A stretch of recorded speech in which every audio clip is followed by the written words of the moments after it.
there would always be a Pharaoh and a Haman and a Nimrod, right?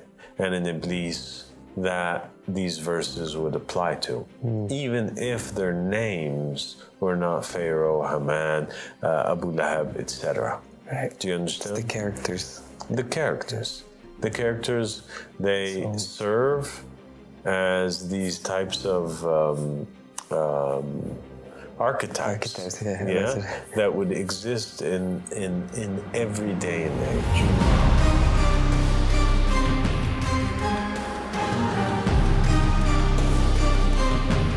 أعوذ بالله من الشيطان الرجيم بسم الله الرحمن الرحيم اللهم صل على محمد وآل محمد الإمام المهدينا وسلم تسليما. السلام عليكم ورحمة الله وبركاته. My dear brother Hassam al-Hakim. Alaikum assalam wa rahmatullahi wa barakatuh. Father. Thank you for joining me. Thank you, the honors all mine. Thank you. So today we're going to talk about something really important, and it has to do with the divine books from God, all right, and how to interpret them. Okay, and the interpretation of these books, it differs depending on who it is that you're asking. And the focus of the conversation really has to do with the interpretation that Muslims have in regards to the Quran, all right? And we're going to have to mention briefly how it is that the Torah and the Gospels were written and how they're interpreted, all right? And the worldview on that. So in terms of the Torah, the Torah is not written in first person. The Hebrew Bible as a whole, which includes the Torah and the books of the prophets and the messengers, it's written more in third person, right? So what I mean by that is that there's an author who is writing an account, a narrative, and he's saying, for example, the Lord said this and this, right? And so obviously it's not the Lord who's the speaker or the author of the narrative, and at the same time it's saying, and Adam said this and this, or Abraham said this and this, or Moses said and this and this, or Moses fell flat on his face, right? And so although the narrations state, the Jewish narrations and even some Christian narratives and narrations, they do state that Moses was the one whom wrote the Torah. We get the Torah and the Hebrew Bible being written on the tongue of a third person rather than it being, for example, directly God saying, and I say do this and this and this, right? Or, being directly written by the prophet or the messenger. Okay, so it's an account from a third person. So this is one. Two, it's a very specific account that is dealing with very specific times. The Torah consists of 5 books. All right, Genesis through Exodus, and a large portion of it has to do with basically the stories of the ancestors. Right. So what happened with Adam? How did he get kicked out of the Garden of Eden? How life was created in the universe, and then it kind of goes into the story of the flood. Then Noah, and then Abraham, and then it goes into these stories of the prophets and the messengers until it gets to the time of Moses, and then it kind of really focuses in and builds this history of Moses with the Israelites, and you have a listing, a census, so to speak, of the Israelites who were living at that time of Moses and what tribe they descended from, and all of this. Yeah? Okay, so it's more like a history book. That's what the Hebrew Bible is like, and that's what most Jews take it to be, is kind of like this this history book and this jurisprudence book. It has the history of the people, and it has the laws and the commandments whereby that was given to Moses, and it speaks about when it was given to Moses, and these laws and jurisprudence is still to be abided by today, according to the Jewish people. And that's the thing. So part of the Torah, they consider it to be like dead history, not applicable today. Yeah? Okay. Certainly all of the parts that have to do with the stories of the ancestors, they're not applicable today. It's not valid today. It's something that happened in the past. We know it. It's good to know it. We can draw some lessons from the past based on it, but it's in the past. But it's not the same thing with the laws. The laws, they're living laws. They were given. They stood in that time, and they're still standing today.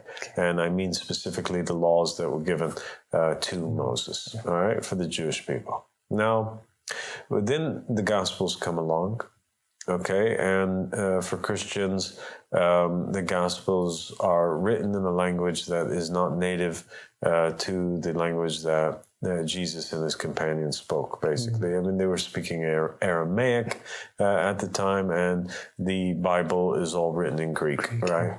So it's a completely different language. It's supposed to be Greek translations of the words of the disciples that were with Christ, and a large part of the Gospels, the New Testament, is based off of the writings and the letters and the understanding of Paul, who we spoke about before, and how Paul never met Jesus, but he was a person who persecuted the Christians and was responsible for the killings of Christians. And then, he ends up hearing a voice, and he says that this is Jesus, and then he starts giving his 2 cents on things. When the Gospels came, now the way that Christians take the book is that they considered, the Jews and the Christians, they call their books like the living word, right? So it's like alive. They consider it to be the word of God, right? So to speak. And they consider that the wisdom that's in it still lives, and the laws that were given, the commandments, even in the New Testament, like Jesus commanding his disciples to love one another, different commandments that Paul gives, they consider his commandments to be divinely inspired, and they consider it to be like still living, that you have to abide by it today.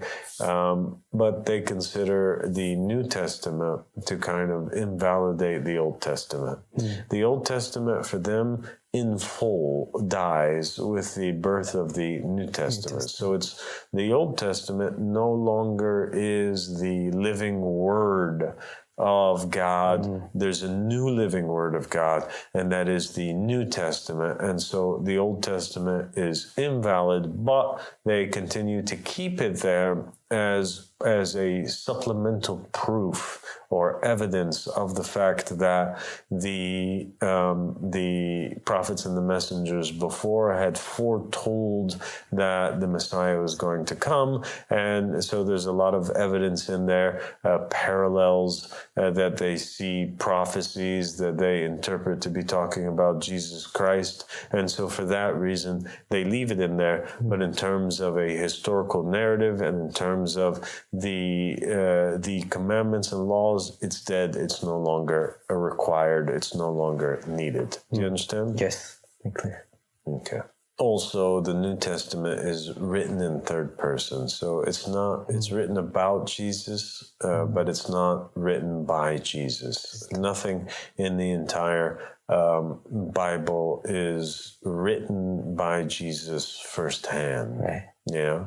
And it is not written either in the name of the Father. Like it's not a divine revelation where God is speaking, but rather it's saying, and God basically said, "This is my son that I love," etc. And Jesus says, this, or Jesus does that, why have you forsaken me, etc. Or he says, you said this, I didn't say this. So it's an account that's speaking about Jesus and about God and about the disciples and about that time that they were living in, but it's not identifying who the author is. So in the Old Testament and in the New Testament, it's unclear. Nobody really knows who wrote them. It is anonymous authors from the beginning all the way to the end, minus the part that has to do with Paul. Everything that Paul wrote, is pretty known. It's there are some differences of opinions in regards to the scholars as to particular portions, whether or not Paul wrote it or didn't write it, but it is unanimous that he wrote a large portion of the New Testament, and there are things that specifically he says, like, this is this is my letter that I'm writing to so-and-so. Okay. And now we come to the Quran. And the Quran is different. And that's the point that we're trying to reach. Quran is much different than the Old Testament and the New Testament, because it is preserved as the Word of God, the first-hand account, his speech that he inspired the Prophet Muhammad sallallahu alaihi wasallam with. Right? So the Quran is viewed as a meaning that was placed into the heart of the Prophet Muhammad, and the Prophet Muhammad, the best of interpreters, all right, perfectly so translated this meaning and will that was placed into his heart into the Arabic language, and therefore the Quran becomes the spoken word of God that is unchanged and untainted. And Muslims believe, Sunnis and Shia, although some of them believe that it was directly actually spoken by Gabriel in the Arabic language to the Prophet Muhammad, and the Prophet Muhammad was just a copier, right, or transmitter of the word that was given to him, instead of an interpreter of the meaning. But nonetheless, it doesn't matter. Sunnis and Shia, all Muslims, they believe that the Quran is the perfect word of God in his account, in a first person account. And that's why you'll find verses in the Quran that state, say Allah is one, right? So it's like God is telling Muhammad to say this. So the speaker, the person who's writing the Quran, the author of it, is God in the first person. It's not like a third person account where you get like, and he said such and such, and then God said such and such. No, it's all God. He's the one who is narrating the events that took place and giving the commandments. Right. Okay. And when we look at the substance, what is in the Quran itself, we find that the narrations from the Ahl Bayt alayhim salam, they specify that the Quran was brought down into 3/3, right? It's split into 3/3, okay? 1/3 is about us, the Ahl Bayt alayhim salam. This is what the narration states. Another third of the Quran is written about our enemies. Okay, so the hypocrites, the disbelievers, the bad people. And the third of the Quran is the jurisprudence, right? The laws and the commandments that people must abide by. Then the narrations state that the Quran is a living book that applies to all times. This is really important for people to understand. Because the Ahl Bayt alayhim salam, they said, now, for every day and age, the verses in the Quran apply to somebody. Because if they applied to only a particular individual, and then that individual died, well, then the verse would die with that individual. And so it would no longer be the living word of God. Right. So in order that it be the living word of God, if the verse, for example, or a surah came down about Abu Lahab, this surah comes down condemning, cursing the enemy of Islam, Abu Lahab, and Abu Lahab dies, they considered that this surah would become a dead surah because it's about somebody who's dead, and now it's no longer significant. It dies with the person that died. And so the verse would have to change. The surah would have to change, not in its words, but in who it's talking about. That because God is perfect, and because his words are alive, because he himself is life, everything that he says must apply to all ages. Right. Do you understand? Right. And so if he chooses to bring down a verse which condemns Abu Lahab, it's because there will always be in Abu Lahab type character that this surah of the Quran would be speaking about. Right. There would always be a Pharaoh and a Haman and a Nimrod, right?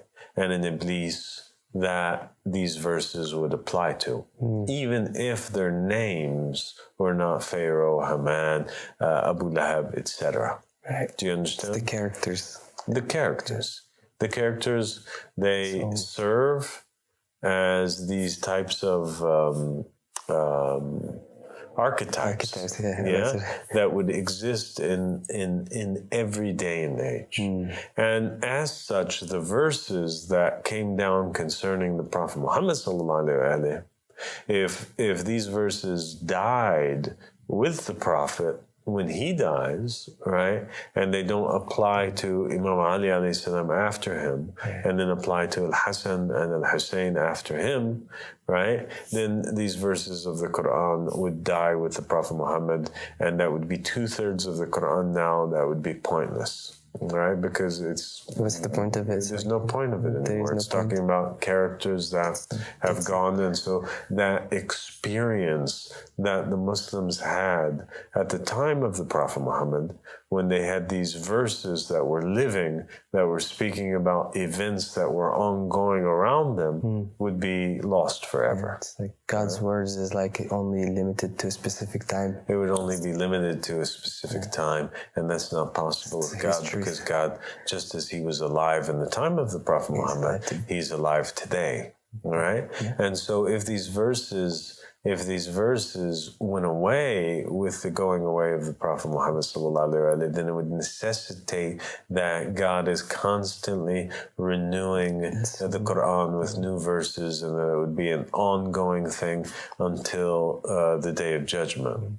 But the verses of the Quran are alive, and they apply to every day and age. Yeah. So it'd be like him changing his sunnah, and he said he doesn't change his sunnah. It's like, at that time, that's his sunnah. Then today it should be the same. Yeah, so now the final third has to do with the commandments of God, the halal and the haram. And these verses, they have from there the muhkam, and they have the mutashabih, right? They have in there those verses which are clear, and the verses which are, can be abrogated and changed depending to the time, and to navigate through the jurisprudence and through the halal and the haram, you always need a living imam that can interpret the verses according to the time that he's living in, and to be able to issue the correct fatwa, so to speak, or religious decree, so that people don't go astray. Okay? All right. Good. So now, what does this mean? What are we saying? We're saying that in the time of the Prophet Muhammad sallallahu alaihi wasallam, the verses that had come down speaking about Pharaoh and Haman, they would have had an additional meaning to it, because Pharaoh and Haman during the life of the Prophet Muhammad had already passed away. Right. And so these verses that were speaking about Pharaoh and Haman were speaking about a historical event that took place in the time of Moses. Right. But it was also talking about the archetype of Pharaoh and Haman and Moses existing in that current day and age. And so all of the verses in the Quran now that are speaking about Moses, they're applicable to the Prophet Muhammad sallallahu alaihi wasallam. Wow. Okay? So every verse that's speaking about Moses, speaking now about Muhammad, every verse that's speaking about Pharaoh and Haman, it's speaking about Abu Bakr and Umar, right? Who were the enemies, the usurpers, the tyrants that existed in the time of the Prophet Muhammad sallallahu alaihi wasallam, and that oppressed him and oppressed his family. Yes. And after the Prophet's passing, right, the example of Pharaoh and Haman continued throughout the life of Imam Ali alayhi salam. And Imam Ali alayhi salam, he also was mentioned in the Quran every time that there was a verse that spoke about Aaron, because Aaron was the successor of Moses. Yes. Do you understand? That's right, yes. Makes sense. Absolutely. The verses and the characters and the meaning of it changes and applies to every changes. Its person changes, but its meaning remains the same. Right. You know, the moral remains the same. The warning remains the same. Yeah, the punishment that's going to come down, and the way that God despises Pharaoh and Haman and wants them to let his people go becomes applicable in the time of the Prophet Muhammad, in the time of Imam Ali alayhi salam, where these two, Pharaoh and Haman, are oppressing the true believers, just like they oppressed the Pharaoh and Haman in the time of Moses oppressed the Israelites. Do you understand? Yes, makes sense. And that's why you find many narrations where the Prophet Muhammad compares himself to Moses. Yeah. Or Imam Ali alayhi salam, after the death of the Prophet Muhammad sallallahu alaihi wasallam, you know, and after Abu Bakr and Umar attacked his house and burnt down the door, and they forced him to come out, and the whole incident took place where they took him out of his house, you know, in the presence of Salman and his household. What was the what did the narration state? It says that Imam Ali alayhi salam, you know, when he ends up speaking to God, he ends up reciting the verse in the Quran where he says, "Innakum mustad'afuni wa kadu yaqtulunani." Right? So verily the people have oppressed me, they've weakened me, right? And they almost killed me. Well, this verse in the Quran was the response that Aaron gave to Moses when Moses came back from his meeting with God, and Moses questions Aaron, why did you allow the people to worship the golden calf? Aaron responds and says, verily, the people oppressed me and they almost killed me. And so Imam Ali alayhi salam recites the same verse, because the archetype for Aaron, the verses that apply to Aaron, the situation that came upon Aaron, you know, during the time of the absence of Moses is exactly what repeated itself in the time of Imam Ali alayhi salam, where he was forced to go along with the pledging of allegiance of the people, right, to Abu Bakr and Umar, and them to worship those two as the people worshipped the calf in the time of Moses, right, because he was oppressed in the land just like Aaron was oppressed. Do you understand? Yes. And so we find that these verses and these stories are repeating themselves the same thing that took place, the same story that took place in the time of Moses is taking place again in the time of the Prophet Muhammad sallallahu alaihi wasallam. And so the stories now of the Torah, of the Quran are living stories, and the verses are living verses that apply in every day and age. Okay, so then what happens? Then Imam Ali alayhi salam, he gets martyred eventually, and now Prophet Muhammad's gone, Imam Ali alayhi salam is gone. Abu Bakr and Umar are gone. Okay, but the verses of the Quran are still alive, and so it repeats itself once again in a new age, because in every age these verses are alive, the stories are alive, the archetypes are alive, and so now what happens? Now it changes names. There's still Pharaoh and Haman, but now it's Muawiyah and Yazid, yeah. And now there's Moses and Aaron, and there's Al-Hassan and Al-Hussein, alayhim salam, yeah. And the story repeats itself, and it continues to repeat itself in every day and age until it gets down to the day and age of Imam al-Mahdi alayhi salam. And all of the verses that have to do with the hypocrites, right, and the non-believers, as they once applied to those who had doubt in the Prophet Muhammad sallallahu alaihi wasallam, or who had fought the Prophet Muhammad, and now they apply to whoever doubts and fights in Imam Ali alayhi salam, or whoever doubts in and fights against, any of the imams coming towards, until this current time, Imam al-Mahdi alayhi salam. You understand? Yes. Clear. Yeah. So the central character becomes the living hujjah of every time, and his vicegerents, they play a role, and the believers, they play a role, and the Quran is alive, and the enemies of the believers and the enemies of the hujjah in every day and age, they become what these verses are speaking about. And for that reason, we find that there is a plethora of narrations from Muhammad and the family of Muhammad that basically state that the meaning of particular verses in the Quran are speaking about the Qaim and his companions. Over and over and over again, you find these narrations in the writings of Muhammad and the family of Muhammad, so much so that you would think that the entire Quran was written about them. And in fact, the Quran is written about them. Okay?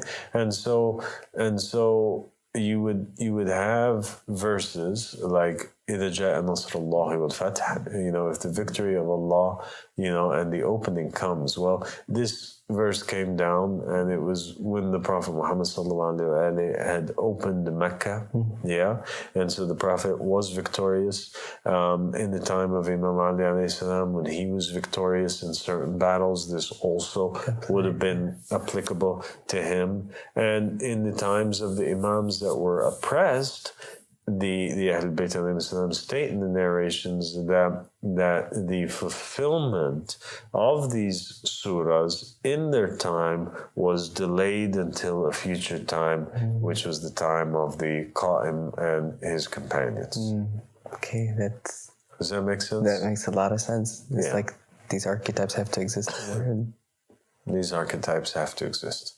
And so what we're going to do, inshallah, in the next episode, we're going to, right now we just wanted to kind of open up people's minds to that idea.